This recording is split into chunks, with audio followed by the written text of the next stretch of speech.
শীতকাল মানে আমার মতো মফস্বলবাসীদের কাছে একটা আনন্দের বিষয়, বিশেষ করে যে জায়গায় আমি থাকি সেই সব মানুষদের জন্য। তার কারণ আমাদের এখানে কিন্তু সামুদ্রিক মাছের আনাগোনা বছরের বাকি সময়ে না থাকলেও এই শীতকালে পুরো বাজার জুড়ে বসে ওই সামুদ্রিক মাছের মেলা।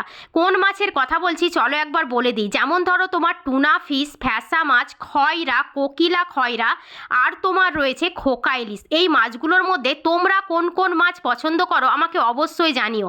এবার আসি সবজির কথায়। আজকে রান্নায় করেছিলাম প্রথম পাতে খাওয়ার জন্য পালং শাক, আর বানিয়েছিলাম আলু, ফুলকপি, গাজর দিয়ে শুকনো শুকনো করে একটা সবজি। এই সবজিতে সেদ্ধ করতে কিন্তু মোটেও জলের ব্যবহার হয় না।